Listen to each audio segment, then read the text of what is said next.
오늘 성령 강림 주일입니다. 그래서 제가 2주 전부터 성령에 대한 설교를 증거하고 있습니다. 그래서 성령 받으려면 어떻게 해야 되냐, 그런 설교의 말씀을 전한 적도 있고, 그리고 성령이 과연 어떤 분이신지, 그래서 오늘 설교를 통해서 그럼 과연 우리가 믿는 이 성령, 예수님께서 약속하신 이 성령이 임하시면 어떤 일이 일어나는지에 대해서 제가 말씀을 통해 하나님의 음성을 증거하도록 하겠습니다.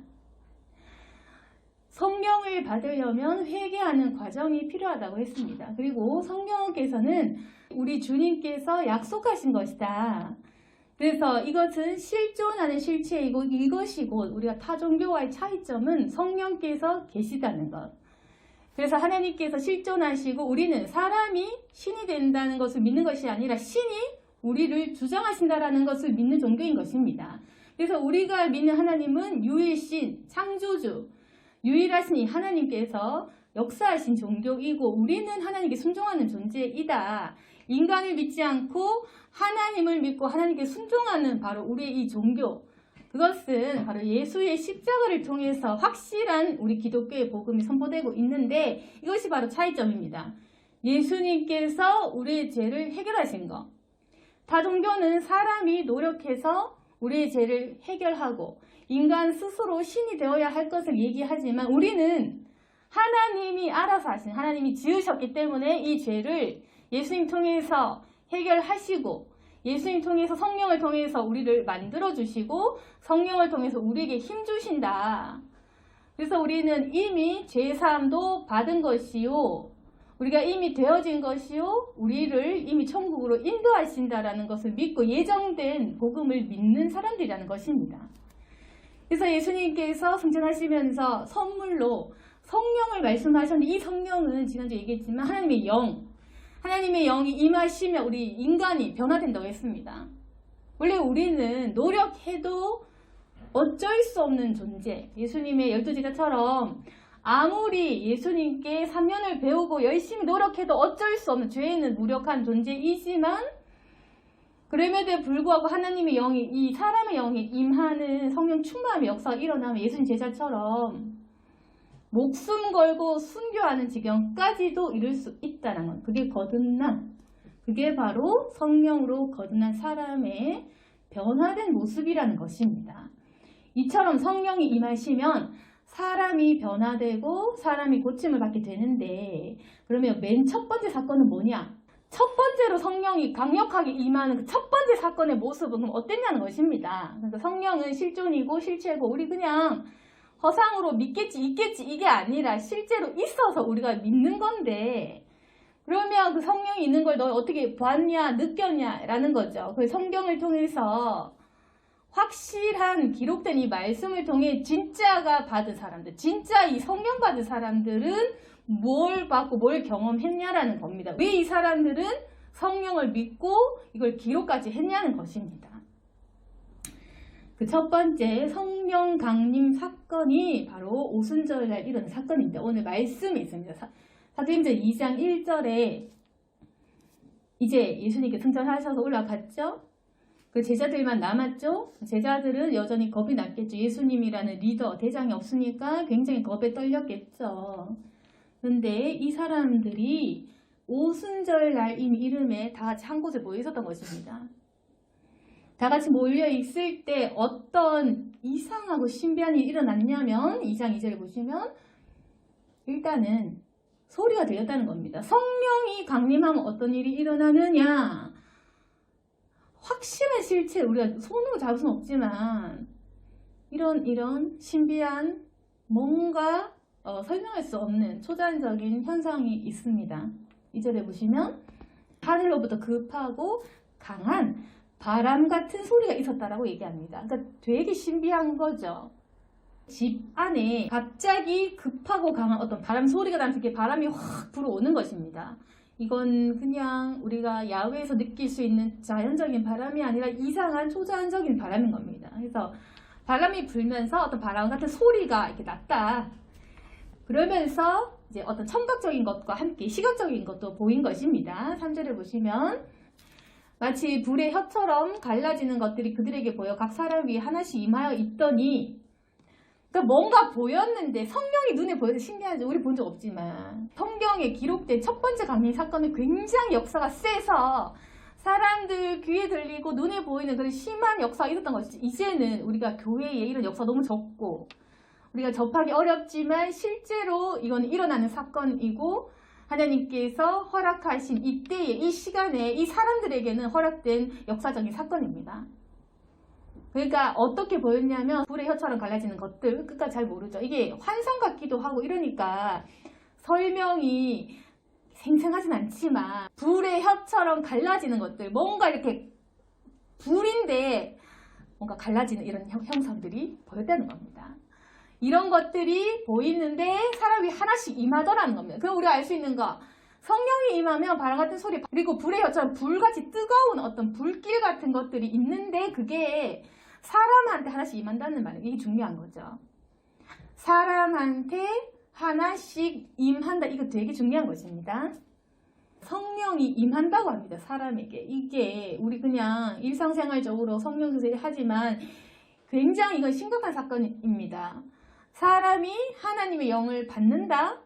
하나님의 영이 사람이 임한다. 이거 굉장히 쇼킹한 사건입니다. 지금 우리 이게 실감 안 나서 그렇지. 우리가 믿지 못해서 그렇지. 이걸 믿는다면 이건 굉장히 초자연적인 굉장히 신비한 사건입니다. 성령이 소리가 들리고 바람같이 불면서 불의 혀처럼 갈라지면서 뜨거웠던 불길들이 사람 머리 위에 임해서 사람 안에 성령이 들어갔다? 임했다? 굉장히 신비한 사건입니다. 하나님이 내 안에 실제적으로 들어왔다는 겁니다. 그러면 우리 예수님 안 믿는 사람들은 우리가 그냥 의지하려고 우리가 심심해서 하나님 믿는 줄 알죠. 그냥 외로워서 하나님 믿는 줄 알고 그냥 우리가 만들어낸 종교는 그렇게 착각하죠. 근데 이 기독교 역사는 이렇게 보이는 역사였던 것입니다. 그러니까 절대로 우리는 이거 인간이 만든 종교도 아니고 인간이 사이비로 그렇게 할 수 있는 이런 종교도 아니고 우리는 신이 직접 역사했던 종교인 것입니다. 그렇지만 사이비는 이렇게 성령 만들어낼 수 있나? 사이비는 인간을 강조하죠. 인간에게 바치고 인간이 뭘 하고 그게 아닌 것입니다. 우리 종교는 철저히 유일신인 하나님께서 말씀하신 대로 기적이 수천 년간을 통해 역사하는 살아있는 그 종교, 기록된 이 말씀을 믿는 종교인 것입니다. 그게 우리가 타 종교 사이의 차이인데, 그래서 이 성령의 영이 임했죠. 우리는 철저히 체험적인 종교죠. 눈에 보이는 하나님이 계신 것이죠. 이걸 절대 부인하면 안 됩니다. 그래서 하나님의 영이 사람에게 딱 임하니까 어떤 기적이 일어났느냐. 하나님의 영이 사람에게 임했다. 그럼 뭔가 일어나야겠죠. 내가 성령을 받았다. 내가 마귀의 영에 휩쓸려서 죄 짓고 살다가 내 정신으로 살다가 내가 하나님의 영을 왜 안 변할까? 당연히 변화야겠죠. 근데 그 변화의 모습은 어떤 것들이 있었냐면 이따 사제를 보시면 갑자기 말을 다른 말로 하는 거예요. 우리 원래 한국 사람이니까 한국말밖에 못해야 되는데 갑자기 이 사람들이 다른 언어로 말하기 시작하는 그러니까 이런 역사가 일어났다는 것입니다. 우리 신기하잖아요. 하나님이 역사하면 뭘 하실까? 이게 뭐냐면 방언으로 예언하듯이 기도시킨 겁니다. 신기하죠? 하나님의 영이 임하니까 기도시킨 것입니다. 다른 언어로. 그런 특별한 징조를 주신 것입니다. 내가 내 정신으로, 내 말로, 내 언어로, 내 생각으로 말하게 하는 거 멈춰라. 하나님이 시키는 언어와 하나님이 시키는 생각으로 기도해라. 말의 언어를 바꾸어서 아예 내가 할 수 없는 말을 하게 한 겁니다. 이제까지 너희 힘으로, 너희 지혜로, 너희 생각으로, 너희 상식으로 기도했느냐? 우리 입술을 그냥 바꾼 겁니다. 우리가 말할 때 어떻게 합니까? 무지하면 무지한 대로 말을 잘못해서 기도 잘못하고 우리가 교만하면 교만한 대로 말을 유창하게 하려고 꾸며내서 가식적으로 기도. 우린 그거밖에 못합니다. 우린 교만하든지 무지하든지. 우리가 말하는 이 말의 기도 굉장히 하나님 보시 어설픈 것입니다. 우린 잘한다고 잘하지만 그게 아닌 겁니다. 전혀 하나님의 뜻도 모르고 기도하고 아무거나 기도하고 나를 위해 기도하고 다른 사람에서 기도할 줄 모르고 우린 하나님의 나라를 선포할 줄 모르고 그런 겁니다. 마귀 쫓을 줄도 모르고 우리가 우리 정신으로 기도할 때 기도 수준이 굉장히 낮죠. 그러니까 하나님께서 성령을 받게 하시면 기도 바꾼다. 다른 언어로. 아예 내가 할 수 없는 말을 하게 한다. 아예 그냥 언어를 바꾸는 겁니다. 너는 알 필요도 없다. 너 그냥 다른 말 해라. 성령이 임하니까 내가 알지 못하는 다른 나라 언어로 기도를 하기 시작하면서, 그럼 뭐냐, 다른 언어니까 내 말이 아니겠죠. 하나님이 주시는, 하나님이 원한, 하나님이 말하고 싶은 그 언어로 말을 하면 기도하게 한다. 방언 기도하면서 딴 말로 기도한다는 겁니다. 내가 알지 못하는 기도를 하게 하신다. 그래서 우리가 성령 받으면 어떤 사건이 일어나냐면, 물론 방언도 있고 방언 못 받을 수도 있어요. 근데 기도 바뀐다라는 사실은 분명할 것입니다. 성령 받고 방언 안 해도 되고 안 할 수도 있겠지만, 분명한 건 내 기도의 내용 바꾼다. 이건 확실합니다. 왜? 하나님 영 바꿨는데 사고방식, 가치관 안 바꿀 수 없다. 성령 안 받으면 내 정신을 기도하죠. 내 걱정, 내 근심, 내가 원하는 것, 내 목표, 내 사고, 내 가치관, 내가 생각하는 것, 내 상식, 되게 수준 낮은 것, 그래봤자 IQ 130, 140 이하의 것만 구하는 겁니다. 그러니까 우리가 성령의 영을 받으면 IQ가 1000, 2000, 3000 하나님의 지혜까지 도달하겠죠. 그러니까 우리가 생각할 수 없는 걸 얘기하겠죠. 우리가 상상할 수 없는 걸 기도한다는 겁니다. 방언을 통해서, 아니면 방언 아니라도 성령 받으면 내용 바꾼다. 그런 겁니다. 그래서 우리가 그전에는 유치한 것들, 육체적인 거, 현세적인 거, 현실적인 거 기도했다면, 이제는 영적인 거, 하늘에 있는 거, 신비한 것들을 기도하게 된다. 그래서 방언하면 좋은 게 뭐냐면은 기도 바뀐다는 겁니다. 저도 그랬지만 방언 받고 기도 확 바뀌어가지고, 그전에는 좀 인간적인, 내가 뭐 들어봄직한 기도, 목사님들 따라하는 기도, 선배들 따라하는 기도, 배워서 하는 기도하고 임해서 방언으로 습득한 기도 질은 다르다. 그 질은 아예 틀리다는 것입니다. 그래서 이거 사모 안 하면 손해겠죠. 그래서 성령은 사모하라. 하나님께서는 사모하는 자에게만 주십니다. 그러니까 이거는 그냥 자기 목, 내가 어디까지 하나님 만날 것이냐, 내가 어디까지 도달할 것이냐, 그건 자기 선택입니다. 그거 못한다고 지옥 가는 것도 아니고요. 내가 이 땅에서 죽으면 당연히 천국 누리겠지만, 이 땅에서 어느 만큼 성령 체험할 것, 그건 내 목. 내가 어디까지 하나님 만날 것이냐, 어디까지 믿어볼 것이냐, 어디까지 성경 읽고 터득할, 그거 내 몫입니다. 내가 성경을 얼마나 읽고 이 성경에 얼마만큼의 지혜와 비밀을 깨달을 건지, 내가 이 세상에서 하나님의 일을 얼마만큼 도와서 얼마만큼 하나님 체험할 건지, 내가 성령의 역사를 어디까지 인정하고 어디까지 나 경험할 거, 그 자기 목. 사모 안 하면 자기 손해. 사모하고 받은 사람은 그 사람 복. 복이 있을 것이냐, 복을 적게 받을 것이냐, 나는 이 세상 복만 추구할 것이냐, 아니면 이 세상 말고 하늘의 것 사는 건 자기 몫이죠. 근데 중요한 것은 내가 성령 못 받았다고 해서 이거 부인하면 그 사람 가짜입니다. 성경에 기록되어 있는 거 가짜라 그렇게 말하면 안 됩니다. 어떤 사람은 성령시대 끝났다라고, 그건 잘 못 배워서 그렇겠지만, 지금 성령시대인데 예수님께서 성령을 선물로 줬는데 선물을 주다가 끊깁니까? 성령은 갑자기 끊기거나 없어지는 그런 분이 아니라 성령은 계속해서 계십니다. 종말할 때까지 사람이 회심하고 돌아와야겠죠. 그럼 종말할 때일수록 성령을 더 주시겠죠. 그리고 마지막 날이 이르면은 남종 여종에게 기름 붓는다고 하셨죠. 말씀대로 다 들으시면 됩니다. 그래서 아무튼 성령이 임하니까 소리 들리고 눈에 보이고 말하고 이런 어떤 신비 현상이 일어나고, 이건 지금도 조금씩은 일어나는 부분이 있겠죠. 그리고 또 어떤 부분들이 일어나냐면은, 자, 이렇게 눈에 보이는 현상으로 끝난다, 그건 아니겠죠. 눈에 보이는 것만 있고 사람의 삶이 실제적인 현실적인 삶이 변하지 않으면은 그건 또 좀 이상하겠죠. 당연히 사람들이 성령 받고 방언하면서 기도 바뀌면서 생각과 가치관과 사고가 완전히 바뀌었습니다. 이 사람들이 완전히 회심하고 변화됐습니다. 어떤 변화냐? 오늘 말씀 2장 43절 같이 사람마다 두려워하는데 사도들로 말미암아 기사와 표적이 많이 나타나니 믿는 사람이 다 함께 있어 모든 물건을 서로 통용하고 또 재산과 소유를 팔아 각 사람 필요를 다 나눠주며, 이렇게 되어 있죠. 첫 번째 이 말씀에 보면 기사와 표적이 막 일어났잖아요. 뭐 병 고친 거, 뭐 희한한 좋은 것들이 많이 일어난 겁니다. 사람을 두려워하게 할 만한 그런 것들이겠죠. 사람마다 두려워할 정도의 기사와 표적 뭐겠어요? 일어나면 되게 두렵고 떨리는 거, 병이 갑자기 난다든지 잘못하면 갑자기 매를 맞는다든지 그런 겁니다. 잘못하면 매맞는 표적, 잘하면 뭔가 술술 풀리는 표적, 뭔가 너무 두렵고 떨리는, 하나님이 확실하게 있다라고 얘기할 수밖에 없는 즉각적인 어떤 그런 기적과 표적 때문에 사람들이 굉장히 두려운 겁니다. 아이 좋아, 아이 행복해, 아이 성령님 좋아가 아니라 너무 두려운 겁니다. 진짜 계시는구나. 진짜 하나님이 계시는구나. 심판자, 창조주. 와, 천국, 지옥 진짜 있구나. 이거 되게 두려운 일인 겁니다. 인생이 후회가 되고 나중에 어떡하지? 이런 두려움이 생기는 겁니다. 실제 경험하면 이렇습니다. 그래서 기사와 표적이 일어나고 너무 두려우니까 사람들이 그때부터는 양심대로 진짜 사람의 이 어떤 하나님의 형상대로 행동을 하게 되는데, 그건 뭐냐면은 이제는 돈 필요 없다. 그전에는 내가 많이 가지려고 했겠죠. 당연히 상식적으로 행동했겠죠. 내가 많이 가지고 내가 만취하고 내가 재산 뭐 그렇게 했겠죠. 근데 이제 그런 거 없는 겁니다. 사실 4절 보시면 믿는 사람이 다 함께해서 모든 물건 서로 통용해. 그러니까 사람이 사실 하나님 만나면 뭐가 맞는지 알거든요. 그전에는 우리가 그래도 내 거 챙겨야죠. 그래도 우리가 돈은 벌 하지만 실제 성령을 받아 보니까 어려운 사람 돕는 거 맞다. 이거 맞는 거다 하는 거죠.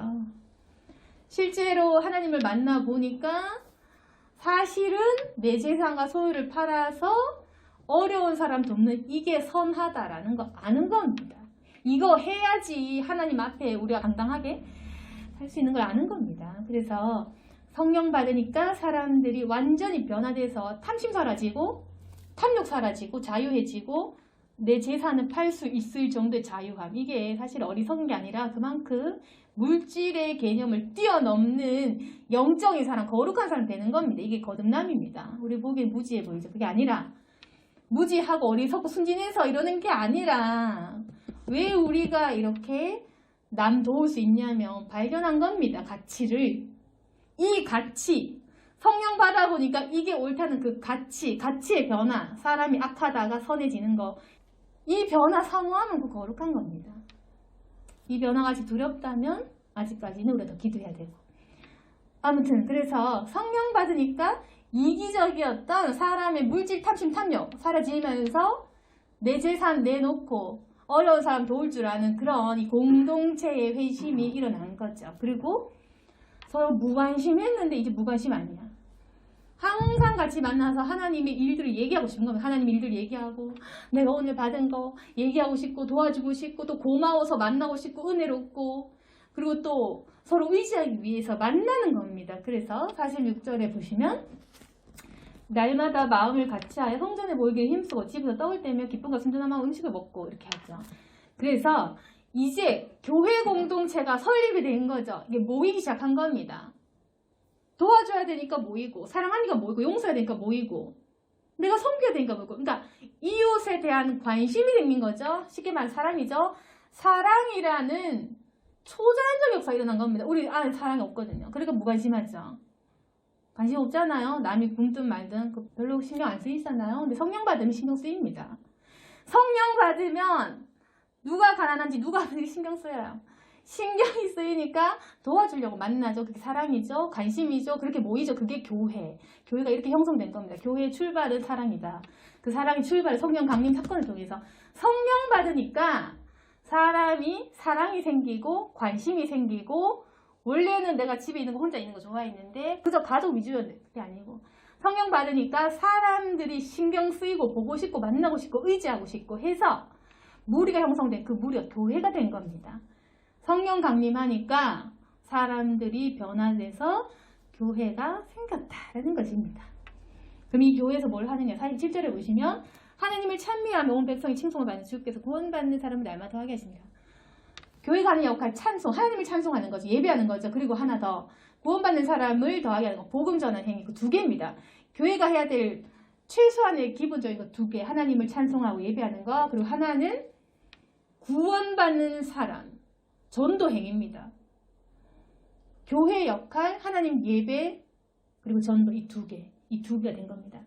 그러면 성령이 임하시는 첫 번째 이 사건을 통해 우리가 알 수 있는 건 성령 역사는 신비 체험이 동반되더라. 맨 처음에 일어날 때 소리, 불과 같은 어떤 환상, 방언의 어떤 기도, 그리고 나의 어떤 내적인 엄청난 변화, 내 인생이 완전히 바뀐, 내 영혼이 깨끗해지는 그 변화, 그리고 공동체의 변화를 통해서 사람들이 이제 모이고 내 것을 내어놓고 서로 사랑하고 이제는 가족 공동체가 된 거다. 원래는 가족이 직계가 부부가 있고 자식이 있고 원래는 혈연 공동체잖아요. 근데 그 가족의 개념이 확장된 겁니다. 하나님 아버지라는 그 개념 아래 우리가 형제 자매로 그 가족의 개념이 확장돼서 교회 안에 사람들은 다 가족. 다 내 가족이니까 다 같이 먹여 살리고 다 같이 돕고 다 같이 예배하고 그렇게 해서 이렇게 확장되는, 그래서 우리 형제 자매 된 겁니다. 성령이 역사하시면 하나님께서는 이기적이고 개인적인 사람들의 마음을 굉장히 이타적이고 아가페적인 사랑으로 묶어 놓습니다. 그 사랑이 없으면 분열되고 분리되고 서로 미워하고, 성령이 임하시며 합쳐지고 사랑하고 용서하는 역사가 일어난다. 그래서 성령이 임하시니까 이런 체험적인 역사와 함께 사람이 변화되고 교회가 세워지더라라는 것입니다. 그 오늘 말씀을 통해 알 수 있는 것은 과연 우리가 이 성령 시대에 살고 있는가, 이 성령의 역사가 우리에게 일어나고 있는가, 우리 교회는 일어나고 있습니다. 근데 중요한 건 내 삶에 역사하고 있는가, 그게 중요하겠죠.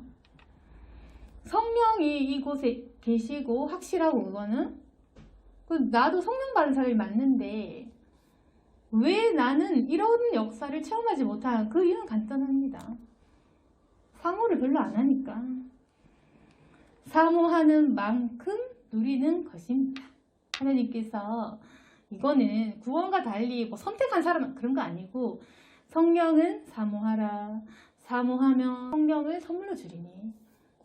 이거는 기도해서 사모하면 선물로 주시는 개념이기 때문에 어떻게 보면 이게 구원의 필수 요건이라기보다는 이거는 선물이고 이건 축복이기 때문에 사모하는 자일 것이다. 그리고 내가 죄 지으면 성령은 손을 안 쉬는 분이시다. 우리가 죄에서 떠나서 경건한 마음으로 회개하며 기도할 때 하나님께서는 성령을 선물로 주시고 우리도 이러한 역사를 일부분이라도 체험할 수 있는 것입니다. 그럼 우리가 이걸 흉내는 내야겠죠. 오순절 성령 강림 사건을 사모해야겠죠. 이 사건을 사모하고 이렇게 되기를 사모해야겠죠. 성령의 기적과 역사 방언하는 거, 교회 세워지고 이걸 사모를 해야 됩니다. 우리의 문제는 사모함이 너무 적구나. 그게 우리의 문제다. 주실 분은 계시고 성령은 이 자리에 계시지만 우리가 사모함이 적으니까 적게 체험하는 거겠죠. 그래서 하나님께서 성령 강림주의를 통해서 성령을 더욱 사모하고 이 사건을 기억하시라고 하시는 것이겠죠. 오늘 말씀을 제가 정리하겠습니다. 우리가 성령 강림절을 다시 한번 기억하고, 이 사건은 확실히 있던 사건이고 우리가 사모할 것은 이렇게 현대교회 성령 없는 이런 사건들을 갈망하지 말고 초대교회 같은 역사를 사모해라. 사모하는 만큼 내가 경험하는 것이다. 하나님은 너무 무한하기 때문에 어차피 우리가 다 알 수는 없습니다. 근데 우리가 사모하는 만큼 하나님을 알 수 있고 성령도 사모하는 만큼 받을 수 있습니다. 그건 복입니다. 우리가 구원받은, 이미 구원을 얻은 존재로서 하나님을 얼마나 만나고 살아갈지는 우리의 선택이고 우리의 몫이다.